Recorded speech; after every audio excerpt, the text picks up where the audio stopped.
ಭಾಳ ಯಥೇಚ್ಛವಾಗಿ ಖುಷಿಯಾಗಿ ಮಾಡ್ಕೊತಾ ಇದ್ದಾರೆ. ಪ್ರತಿಯೊಂದಕ್ಕೂ ಪರ್ಸೆಂಟೇಜು. ನನಗೆ ಮೊನ್ನೆ ಯಾರು ಹೇಳ್ತಾ ಇದ್ರು, ಈ ವರ್ಷ ಕೊಟ್ಟಿರೋದೇ ಆಶ್ರಯ ಮನೆ ಬಹುಶಃ 5,000 6,000 ಕೊಟ್ಟಿರ್ಬೋದು. ಅದಕ್ಕೂ ಸಹ ಪರ್ಸೆಂಟೇಜು ನೆನ್ನೆ ಕೇರ್ಪೇಟೆಗೆ ಹೋದಾಗ ಹೇಳ್ತಾಯಿದ್ರು. ಆಶ್ರಯ ಮನೆ ಅಲಾಟ್ಗೂ ಹಿಂದೆ ಏನೋ ಪಿ ಡಿ ಓನೋ ಪಡಿ ಓನೋ ಅದೆಂಥದ್ದು ಮನೆ ಅಲಾಟ್ ಆಗ್ಬೇಕಾದ್ರೆ ವಸೂಲಿ ಮಾಡೋಣ ಅಂತ ಹೇಳೋರು ಹಿಂದೆ. ಈಗ ಅಲ್ಲಿ ವಿಧಾನಸೌಧದಲ್ಲೇ ವಸೂಲಿ ಶುರುವಾಗಿದೆ ಅಂತಾರಲ್ಲ. ಆಶ್ರಯ ಮನೆ ಕೊಡೋಕ್ಕೂ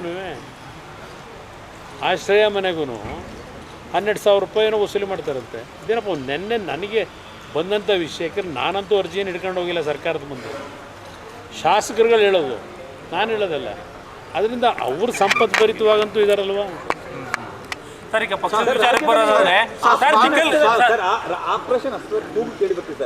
ಕಾಂಗ್ರೆಸ್ ಶಾಸಕರು ಎಲ್ಲರೂ ಕೂಡ ನೋಡಿ, ಅದು ಇತ್ತೀಚಿನ ದಿನಗಳಲ್ಲಿ ಆಪರೇಷನ್ ಅಸ್ತವೋ ಇನ್ಯಾವುದೋ ಏನೋ ಒಂದು ಮಾಡೋದು ಮಾಮೂಲಿ ನಡೀತಾನೆ ಇರ್ತವೆ.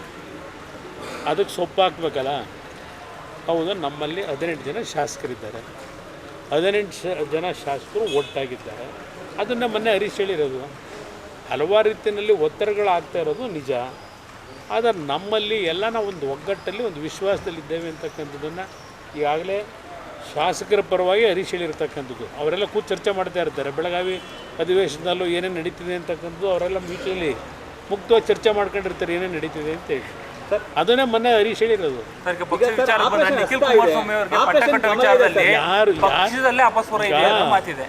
ಯಾರು ಪಟ್ಟ ಕಟ್ಟಕ್ಕೆ ಹೊರಟಿರೋದು? ಮಾಧ್ಯಮದ ಸ್ನೇಹಿತರು ಪಟ್ಟ ಕಟ್ಟಕ್ಕೆ ಹೋಗಿದ್ದೀರಿ. ಈಗ ನಾನೇನೀಗ ಅವ್ರನ್ನ ಅಧ್ಯಕ್ಷ ಮಾಡ್ತೀವಿ ಅಂತ ಹೇಳಿದ್ವಾ? ನಿಖಿಲ್ ಕುಮಾರಸ್ವಾಮಿ ಅವ್ರನ್ನ.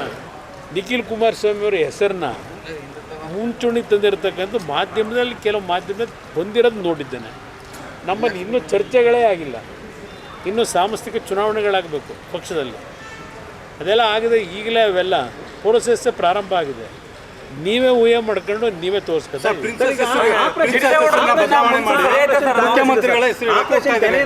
ಶಿವರಾಮರೇ, ನಾನು ಬ್ರದರ್, ನೀವು ಒಳ್ಳೆ ಪ್ರಶ್ನೆ ಕೇಳಿದ್ರಿ. ಅದು ಯಾಕೆ ಇಷ್ಟೆಲ್ಲ ಒದ್ದಾಡ್ತೀರಿ? ನಾನು BJP ಸ್ನೇಹಿತರುಗಳಿಗೂ ಮನವಿ ಮಾಡ್ತೀನಿ, ಯಾಕೆ ರಸ್ತೆಯಲ್ಲಿ ಪ್ರತಿಭಟನೆ?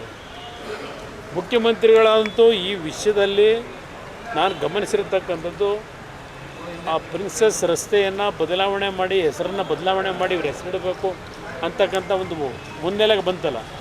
ಮುಖ್ಯಮಂತ್ರಿಗಳು ಬೇಡ ಅಂತಲೂ ಹೇಳ್ತಾ ಇಲ್ಲ, ಬೇಕು ಅಂತಲೂ ಹೇಳ್ತಾ ಇಲ್ಲಪ್ಪ. ಜಾಣ ಮೌನಕ್ಕೆ ಒಳಗಾಗಿದ್ದಾರೆ ಅಲ್ವೇ?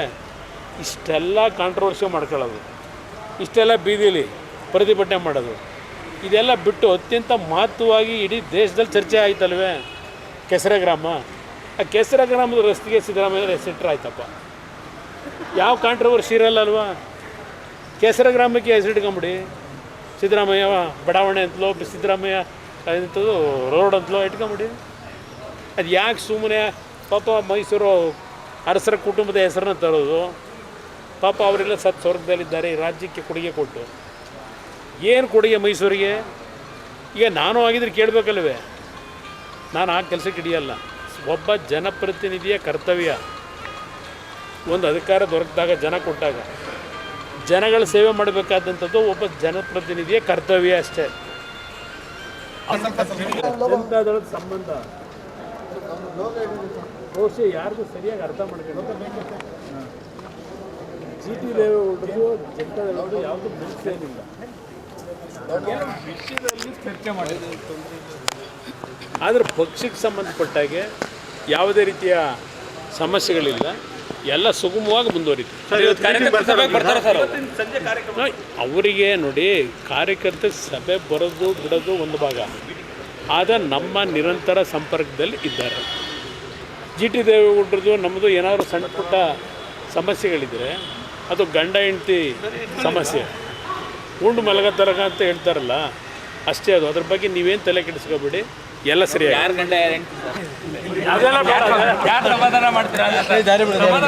ಹೆಚ್ಚಿನ ವಿಡಿಯೋಗಳಿಗೆ ಪ್ರತಿಧ್ವನಿ ಯೂಟ್ಯೂಬ್ ಚಾನೆಲ್ ಸಬ್ಸ್ಕ್ರೈಬ್ ಮಾಡಿ, ಬೆಲ್ ಐಕಾನ್ ಕ್ಲಿಕ್ ಮಾಡಿ.